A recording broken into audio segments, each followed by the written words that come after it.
Hi Owls, we are switching to our next set of animals. So I hope you enjoyed the first video where we learned about some of the smaller to medium-sized animals in Massachusetts.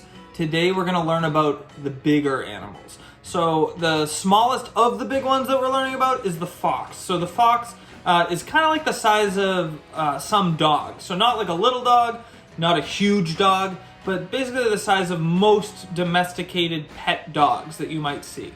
The next biggest animal that we'll learn about is the white-tailed deer, which is, they say that in size those are about 6 feet, which is big. That's a very long way across. It's almost like my arms all the way out like this. And then the biggest animal that we'll learn about today is the black bear.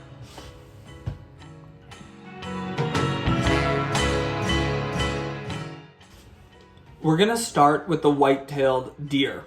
And some of the things that I looked up that I found out about the white-tailed deer is that they're found all throughout Massachusetts. So they could live around here, they could live in the woods, they can live in many different areas of Massachusetts, but they prefer to live in thick forests, so like very wooded areas. They like to live close to farms where they can find crops to eat. And the main thing that they look for is because a deer couldn't climb a tree and because deers don't eat other animals, they're trying to find food that they can reach. So that's why they like to be in the woods or near maybe some crops, near like a farm or big like agricultural area, which is like a place where they would grow lots and lots of food because they would be able to reach it standing up. As far as their length, we said earlier, I mentioned 6 feet. So that's almost if I spread my arms all across, I'm about almost 6 feet tall. So if you picture if I was standing next to you, that's what they are from the front to the back. Their height is approximately 3 feet at their shoulder. So if they were standing up, their back and their shoulder would be about 3 feet off the ground, which again would probably be somewhere around here. The other information that I have for you is that male deer, so boy or men deer, are called bucks, and female deers are called does. So adult bucks weigh about 120 to 160 pounds, which is a very heavy animal. Females are a little bit lighter, they weigh a little bit less, and those are 80 to 120 pounds.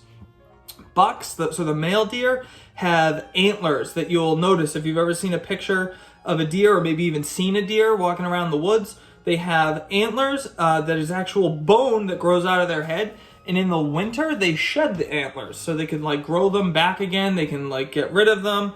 It's a very strange thing that bucks are able to do.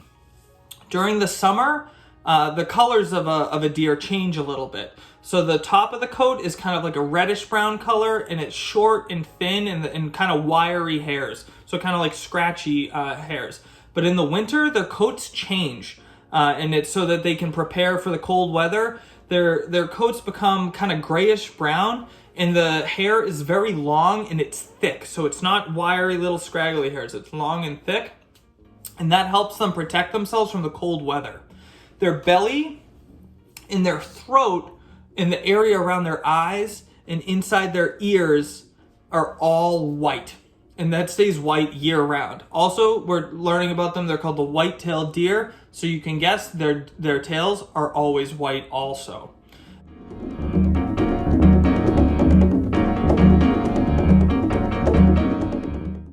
The last thing that we're going to learn about, which is a very interesting thing for the white-tailed deer, is that they can swallow a lot of food in a short amount of time. So they kind of eat and eat and eat really, really quick.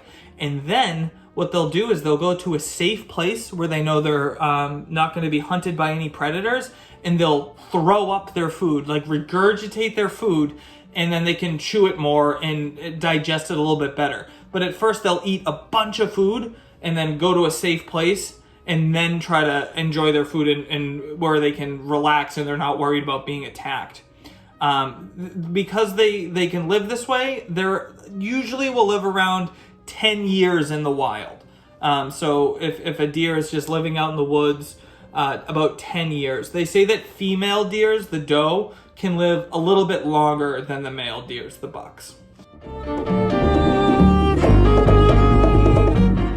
All right, my friends, the next animal, the second to last animal we're going to learn is the fox. There's the red fox and there is the gray fox in Massachusetts. They're common in the area.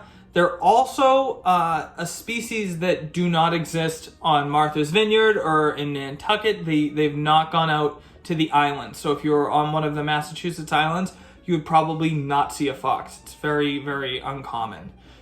They belong to the dog family. And if you've ever seen a fox or look at a picture of a fox, you can tell that it's pretty similar looking to a dog, some of the same features. So in appearance, they're very similar to dogs, or maybe like a coyote. Adult red fox. So we're going to learn about the red fox and the gray fox. The red fox weighs 7 to 15 pounds, but sometimes it looks like it would be a little bit heavier than that, but they're actually not that heavy. They're recognized by their red coat, so they have a lot of red fur, and it almost looks like they have black socks on. So from their feet all the way up to maybe halfway through their leg, it's black. So red with black on the bottom. The gray fox is confused with the red fox sometimes because their fur can kind of actually look a rusty kind of reddish color too sometimes, but that would only be on its ears and around its neck. So a red fox would be red all over except for the black socks, and a gray fox might have a little bit of red on it, but not all over the place.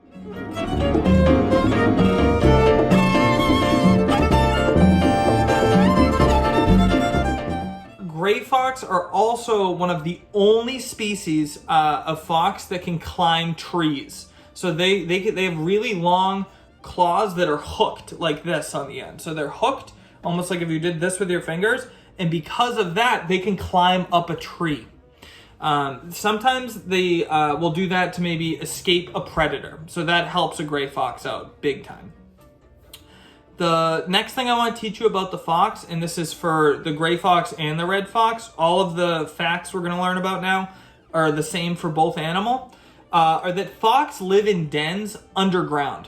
So the dens they might make with a bunch of different entrances, different ways to get inside, and they're actually pretty big once you would go inside one. So they could be a whole family of fox living inside the den underground. And once they're in there, some things that they might like to eat would be some rodents like squirrels. They might eat rabbits, birds, the eggs from those birds, insects, fruit, even dead animals that they might find. So the fox can eat a lot of different things that it finds out in the wild. Also, if it sees a little hole that maybe a different animal started burrowing to live inside of, the fox will go inside that and will start to make that its own home. So it's very adaptable, which is a word we keep learning about. So it means it can go into a different area and make it very easy for it to live there. So it can get comfortable very quickly. A couple more facts for you about the fox is that the fox, you might have even heard a fox, they're very vocal, which means they're chatty and they talk and they make a lot of different sounds. The sounds that they make can be very different. They can make barking sounds like a dog, they could make howling sounds like a wolf, and they also have a weird whining, kind of crying sound that they can make. They're usually pretty shy if they're around people. If they see you, they would probably run away and not come up to you. But they are very curious. So usually they'll go out at nighttime, but you could also see a fox during the day. But it would probably stay away from you if it heard you coming around. They can live comfortably next to humans and near houses and homes, but they still stay in the woods. They only really need water, food, and a den. So they're not very picky. Not like the beaver that we learned about, where the beaver would like to live near a pond or make its own pond for itself, or any other animal that would need a specific place. Foxes really just want to have some food, some water, and a little place to live underground. So they could be very close to your house even. If a fox ever did come near you, you shouldn't really be as afraid of a fox as other animals. They might scare you at first, because you might be surprised. But if you make some loud noises, or if your parents made some loud noises, a fox would scurry away. They really don't want to be around people. The only thing that you should be careful about with a fox is if you're leaving out food, or if you ever try to feed a fox, the fox will become very dependent which means it'll get used to the idea of the food being there, and it'll start to come back to that spot to try to get some food again.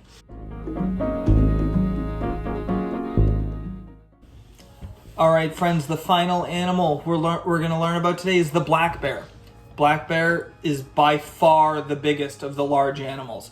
The males weigh between 130 and 600 pounds. Females weigh between 100 and 400 pounds. So the males can be bigger, but the female's still 400 pounds. Very, very big animal. They have very large feet compared to some other bears, and their claws, similar to the gray fox, are curved. So they have curved claws that are about medium size for a bear. There are a lot of bears in Massachusetts right now, and the black bear population is growing. So there's more of a chance that you might see a black bear because there are a lot of black bears starting to live in different areas where they've never even lived before. Bears are omnivores, so things that they might like to eat would be lush green plants. That's something that they would go around a lot, especially in the spring. So right now, what they're mostly looking to eat would be different types of plants. But they are omnivores, so they could eat meat as well. They'll do both.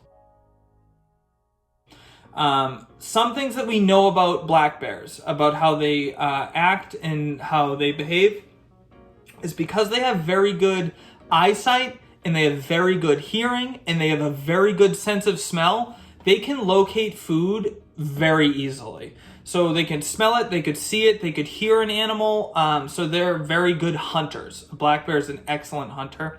So they usually are not going hungry. They can always find something to eat. They also are excellent climbers, and they'll use trees to rest. So a black bear might even go up into a tree to take a nap.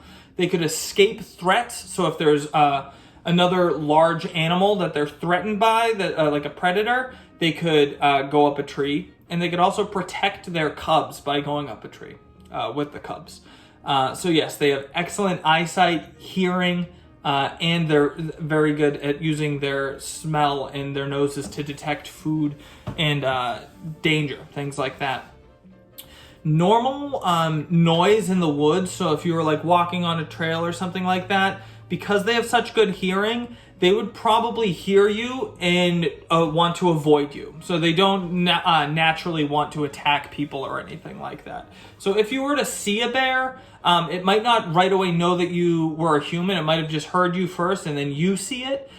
So it might just be like curious until it noticed that you were actually a human.